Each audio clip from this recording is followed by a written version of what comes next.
So your book is called Disaster Capitalism, Making a Killing Out of Catastrophe. What precisely is disaster capitalism?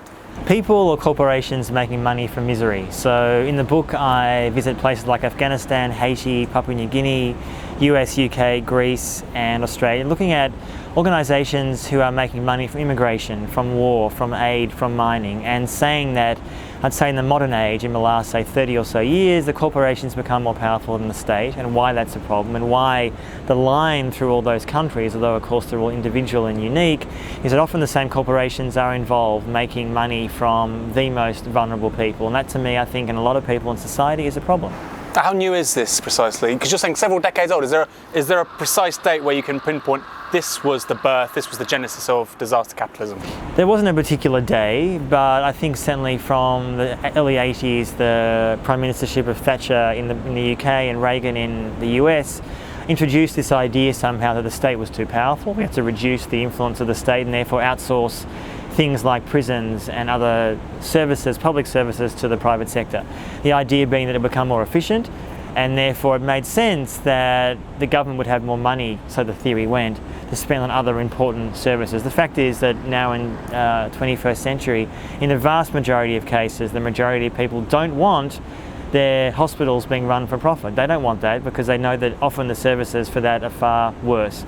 Immigration's a funny one because in many ways I think a lot of people in the West like to think that out of sight, out of mind is far better. So they don't want to think so much about what's happening down the road, say at Yarl's Wood here in the UK, that's run by Serco, a company that's treating people appallingly badly, women especially. And yet, despite the fact that Serco is treating people so badly and have for years, they keep on getting more and more contracts to run those facilities. Why is that? I think it's a few reasons. G4S particularly, right? We saw G4S as a complete shambles around the Olympics, and yet they're re-awarded government contracts within a year. The lobbying system is very effective, so both those corporations are close to members of, in the UK, Labour and the Tories. Doesn't actually make a great deal of difference who runs Britain. Now obviously the election of Jeremy Corbyn, potentially if he became Prime Minister, could change that. That's a long, long way away if it happens at all. So at the moment, it doesn't make a big difference who's in power. There's a sense, I think, somehow that I think governments like the idea of private corporations running detention because it's one less level of accountability. Something goes wrong, the government blames the company and the company blames the government. I've seen that time and time and plausible time deniability again. almost. Absolutely. Yeah. So I've seen that in the US, the UK, Australia, and for example with the current European refugee crisis this year in 2015, you do see growing numbers of companies, mostly European companies, being hired by European governments to warehouse refugees. This, I think, is becoming a so-called easy solution because governments don't know how to handle the problem. But I guess I would also say that the argument is not simply, oh, if detention centres are run by the state, everything would be fine. The issue is more that most of the governments like the idea of mass warehousing immigrants. That's the issue. Whether they're housed in a private centre or a public centre is the next question. I'm not arguing if, say, Yarl's Wood here in the UK was run by the David Cameron's government, that would be fine. Abuses would still occur, but in theory, subject to a bit more oversight, right? That's the theory, at least, indeed. And you see often in many, many countries that I've researched for the book, a real lack of any kind of desire for accountability, and that is a problem.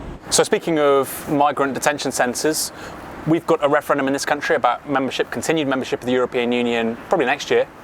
What is the role, or at least according to your book, what is the role of the EU in the militarization of member states' borders and the privatization of their migrant detention systems? Is it a big role? Does it play a very prominent role in privatization and militarization, or is it actually a positive force for good? No, it's a huge role, and this is one of the least examined aspects of how the EU is dealing with this problem. Of course, we've seen the last sort of 6 to 12 months, Greece facing massive austerity in the last years, and a new Syriza government essentially with a gun to its head being forced to accept the most extreme privatization. And I think in many ways, for many of us on the left, it's been a profound disappointment to see the massive capitulation of Syriza to essentially accept appalling terms that are going to make life for Greeks far worse.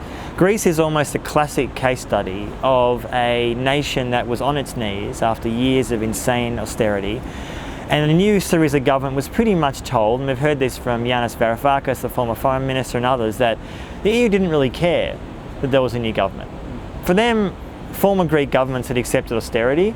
It wasn't working, it wasn't actually increasing the Greek economy, but regardless, keep on going on, soldiering on, that's fine. So the anti-democratic nature of the EU should surely be a warning to many in the EU whether they actually want to have an open union. Now, I think the idea of a borderless Europe is a wonderful idea. I'm not suggesting that everyone should build walls, which is what many European countries are now doing. Austria, I read recently, is thinking about building walls. Countries are seemingly becoming far more militarized and almost Israel style, instead of building up walls around its borders to keep out the unwanted, so they say.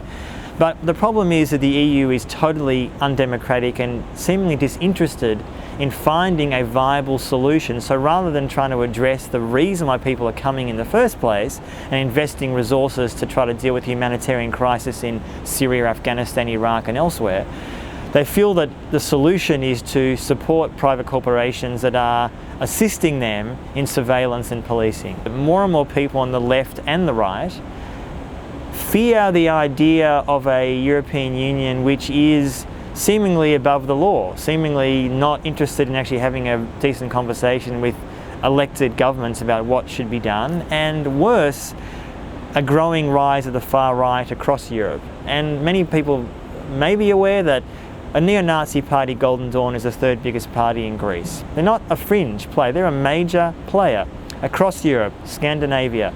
The way in which the EU is dealing with these refugee issues particularly, I think, almost guarantees more people going into the arms of the far right, so-called simple solutions to complicated problems. And Yanis Varoufakis, the former Greek finance minister, has said that he fears that if Britain and other countries leave the European Union, it'll cause a massive increase in nationalistic and far-right support. It's almost impossible to prove him wrong. He might be right. But that almost is counterintuitive when someone like him has seen at the coalface the way in which the European Union has no interest in actually abiding by the democratic will of the Greek people to actually have a fairer go. So what I talk about in my book is to examine the reality for Greece and how they've been forced to accept mass privatization, which hasn't helped the Greek people at all, and it's caused a growing coarseness in debate, but also treatment of the most vulnerable in that country. At the beginning of the book, you talk about private military contractors, PMCs, particularly their roles in Afghanistan and Iraq. Just in those two countries in particular, how pernicious are these organisations? How pernicious have they been over the course of the last 10, 15 years? Well, huge. I mean, since 9/11, when the US has obviously gone to Afghanistan, Iraq and elsewhere as well, the US Bush administration, but it's continued under Obama, President Obama, has been a belief somehow that you should outsource the most sensitive elements of war to private corporations. The Bush administration's ideology was that why should us as a state manage these sort of things when a private company can do it in theory much cheaper than we can as a government, as a state. The problem has been that in both those conflict zones, Iraq and Afghanistan, over the last years, there's always been more contractors than boots on the ground, US boots on the ground. And this could be everything from South Asian workers washing the clothes of American troops. And in Afghanistan, for example, a lot of the intelligence, so-called, that was provided to the US about what Afghans are thinking to manage a so-called counter-insurgency plan was coming from privatized intelligence companies. So the US government, which is amazing having been there twice in the last few years, the US government often was so ignorant about what an Afghan was thinking literally down the road from their base. They didn't know what Afghans were thinking. I mean, it was obvious they weren't that happy with the occupation, but they needed a private intelligence firm to tell them what the Afghans were thinking. So it would be fair to say that your hypothesis of failed or failing states in places like South Sudan, Afghanistan, actually suit not only disaster capitalism, but the neo-imperialism of the United States and its allies? I think yes. I mean, you could look at it two ways. One, a repressive state like, say, Egypt, which of course is a US-backed dictatorship. A lot of foreign corporations are very happy with the so-called stable Sisi government. So the idea of a US-backed dictatorship there allows foreign capital to come in there and make money from a range of different sources, including an arms industry. So so-called stability, the term we often hear about, awful for the Egyptian people, but good for US corporations, works. On the other hand, failed or failing states, Afghanistan, Iraq, Libya, I think the US corporations in some ways would prefer there to be less violence. That's true. In other words, the unpredictability of mass violence directed often at them is difficult to predict and avoid. But at the same time, there's a huge industry in private security to protect foreign corporations from that violence. So I've seen in Afghanistan and elsewhere the huge amounts of money that US corporations are making from protecting US interests. I mean, another quick example. So DynCorp, which is a massive US corporation, has been given billions of dollars of money by the US government in Iraq and Afghanistan to train an Afghan and Iraqi army. Now, anyone who's read the news in the last years will know that the Iraqi army has been a complete disaster against the rise of ISIS. The Afghan security forces, which have about 350,000 men, have also often been pretty incompetent against the rise of ISIS and indeed the Taliban. So you have to ask yourself, where has this money gone? So DynCorp in the US is pretty happy. I mean, their record is terrible on any objective level, but the US government will keep on giving them contracts to do more training elsewhere. So there's a disconnect there. And I think one of the things I try to talk about in the book is follow the money. It's always the thing as a journalist, follow the money. How is a system allowed to develop where failing and failed states have been massive cash cows for US corporations, and in more ways how citizens in the US often unaware, and citizens in countries like Afghanistan and Iraq are acutely aware of how this is working, but often haven't got a voice to be heard of why it's a problem. So towards the end of your book, you write how compiling it, and here I quote, has taken me to places that fundamentally challenged my belief in journalism and what I've been doing professionally for over a decade.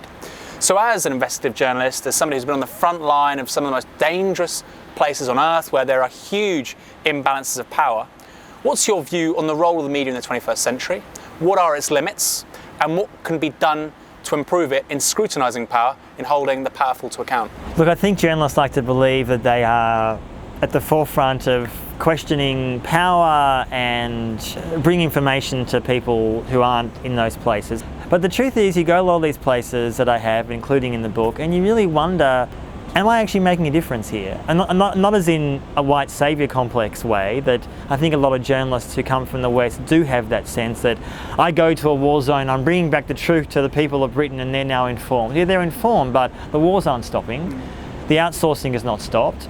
Most journalists in the mainstream want to be close to power. They want to be embedded, and I don't just mean embedded in terms of being with US troops in Iraq, although that means embedded as well. It's not being too critical of the power structures that exist, because if you are, you're less likely to get access next month to an interview with David Cameron, or an interview with a military figure, or an interview with someone important. If you piss them off, or you try to be too critical, you lose access. That's how it works. I've been living in South Sudan this year, and only a fool would go there and report on it and think that we're actually changing the facts on the ground. We're not. That doesn't mean that one shouldn't go there and tell people about it, that there's millions of people on the brink of starvation and there's complicity of South Sudanese governments and other governments around the world, but is how we're doing journalism, is going there as an individual on the front line of a war or conflict or country, actually the way to bring change? How can that be changed? How can journalism actually make a difference in these kinds of places? Does it need to work more closely with campaign organisations? Does it need to be more critical of the third sector, NGOs? I mean, how can it begin to make a difference? How can it begin to mobilise, make compelling calls to action for people in Britain, Australia, and the United States? I think there needs to be a lot less fear of partnering with local media in the countries themselves. So I think there is often still a sense, and we're all guilty of this as journalists, flying in and flying out. We arrive in a country, do our report, piss off. On one level, it's unavoidable to an extent, unless you live somewhere, everywhere in the world for 5 years, you can't really do that. So there's a degree of sort of so-called hotel journalism, as Robert Fisk has coined it. You can't avoid that entirely, but I think partnering with local journalists, working with them and elevating their voices, that they don't just feel like you're the so-called hero reporting on what's going on. I think there is a sense that journalists in the West should be more honest about the fact everyone's an activist. Journalists are petrified of saying they're taking a position. That somehow, if you're a leftist journalist and you want more equality, or you think that the war in Afghanistan's an outrage, or you think that the media coverage of Jeremy Corbyn here in the UK has been a disgrace, that's just being a bit too unbalanced. We all have an agenda. I'm not saying we should ram it down people's throat, but it's being honest about that agenda. I think a lot of journalists in the mainstream press have convinced themselves in a delusional way that they are balanced and objective, when in fact they're just being supportive of power. On that note, Antony, thank you very much, mate. Thank you. It's been a pleasure. Cheers. Pleasure.